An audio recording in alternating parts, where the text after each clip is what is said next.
Now, many people would say that the original Joop Homme was like the ultimate clubbing fragrance. We all know that sweet sort of cinnamon sandalwood vibe that it conveyed. And recently in the year 2022, the brand new Joop Homme Le Parfum just came out, and this is a good one. I'm excited to give you my thoughts on this fragrance, so make sure to stay tuned.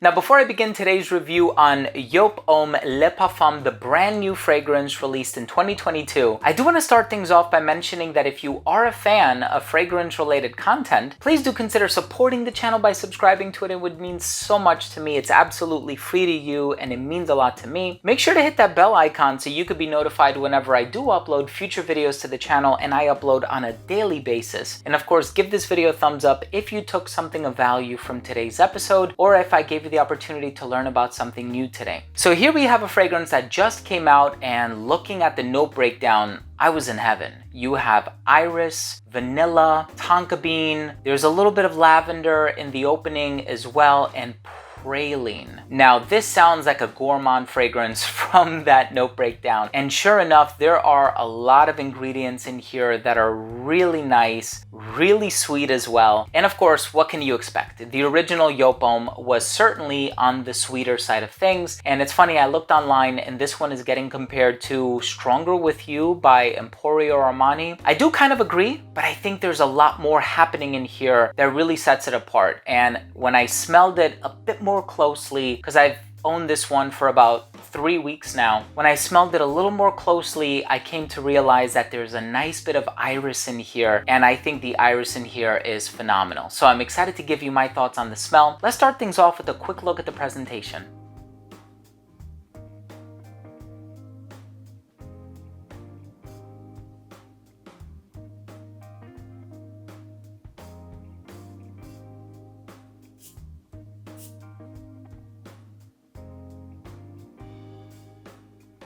Now, this fragrance is heaven at first sniff. It is such a great smelling fragrance, and thankfully, the smell doesn't go away too much. There's a lot of fragrances that smell really good in the opening, they draw you in, and then they fall flat. That is not the case with this fragrance. Now, the first thing that I thought about whenever I smell a sweet iris fragrance, I'm always kind of reminded of Valentino's Uomo Noir Absolute. I think I'm getting it right. That's kind of like a sweet irisy fragrance, and you have the praline in here, which is really nicely done. Whenever I think of praline, I think of Paco Rabanne Black Excess. I don't get a whole lot of that happening in here, but I do have this sweet iris, which is a really, really nicely done take on iris. And it's funny, like in a different universe, right, in a different dimension, this might be what Dior Homme Intense could have smelled like that sweet take on iris. So in comparison to the original, let's just say that they're both equally sweet, but done very differently. So with this one, it is going to open up with a nice bit of vanilla, but I think that vanilla is enhanced and accented by a lot of other notes. So the lavender that's in here is not by all means the strongest ingredient, because when you spray it on, you're like, oh, this is a sweet one, right? And lavender does not have the reputation of being a sweet ingredient at all, but there's enough of it in here to make you feel like, oh yeah, there is a touch of lavender in here, but it's not as strong as the iris, it's not as strong as the praline, and it's certainly not as strong as the tonka bean. So this is a sweet leaning fragrance, and it's so sweet in the opening that it's almost boozy. I hope that makes sense. You know, it's funny because as I was smelling it, I thought of the iris and I'm like, oh, it has that waxy lipstick vibe that I get from a lot of other iris-based fragrances, but then there was also something like really sweet and spicy about it, and it kind of reminded me of Azzaro's Wanted by Night. Now, again, totally different fragrance, but in terms of like the vibe and the personality and the same occasions that you could probably pull this one off in, it kind of did remind me of Wanted by Night, just on that merit alone. Now, of course, this is a sweet leaning fragrance, and I think it's awesome. I like how it doesn't put too much of the responsibility on the tonka bean, which I think a lot of other modern masculine fragrances on the designer side have a tendency of doing. I like that, you know, it allows the sweetness to come from a few different avenues and a few different channels, including but not limited to the praline, the vanilla, and who knows whatever else is in here, because, you know, just because the note pyramid has 5 or 6 notes listed in it, that doesn't mean that the fragrance contains 5 or 6 ingredients. It could have 30, 40, 50 ingredients as far as I know, but this fragrance here is really nicely done. And I like how that sweetness is broken apart a little bit by the iris and the lavender, and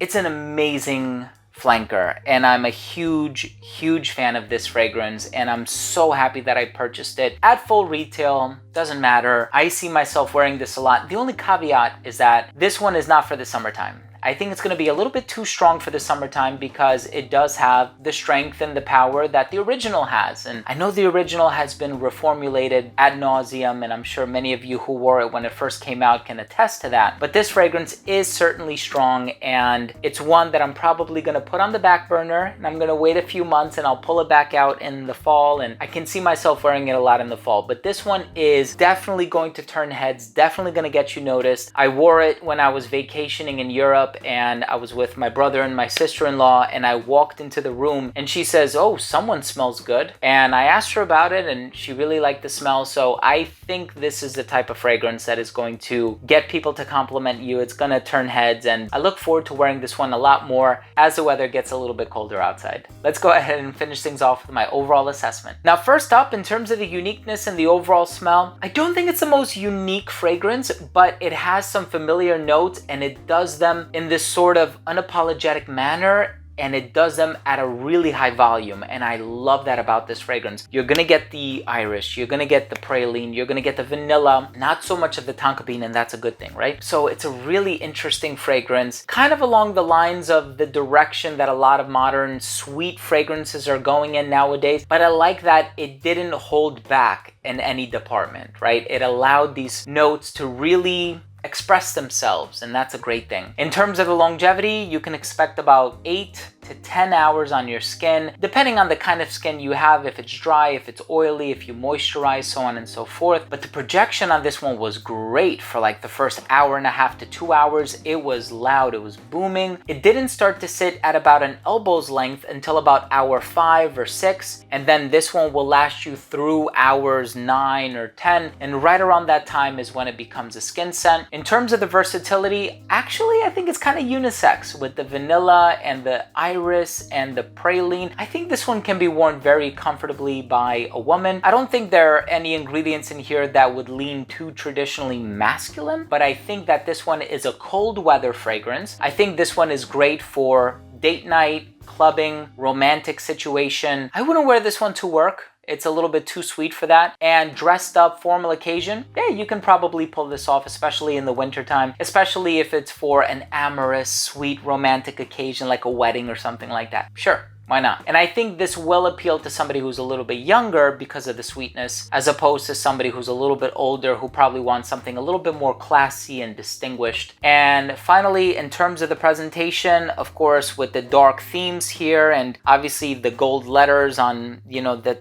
sort of pink liquid that we are so familiar with from the original, I think the presentation is pretty cool, a bit unchanged from the original. So my final verdict on this fragrance is, I think it's awesome.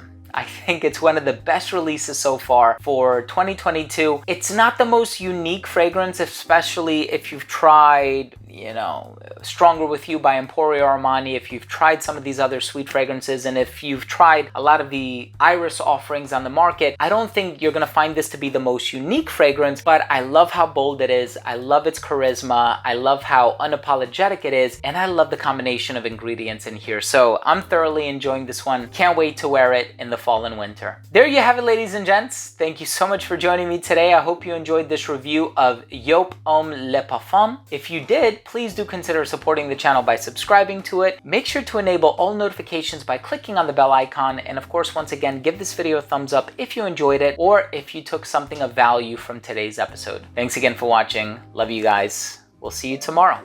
Bye.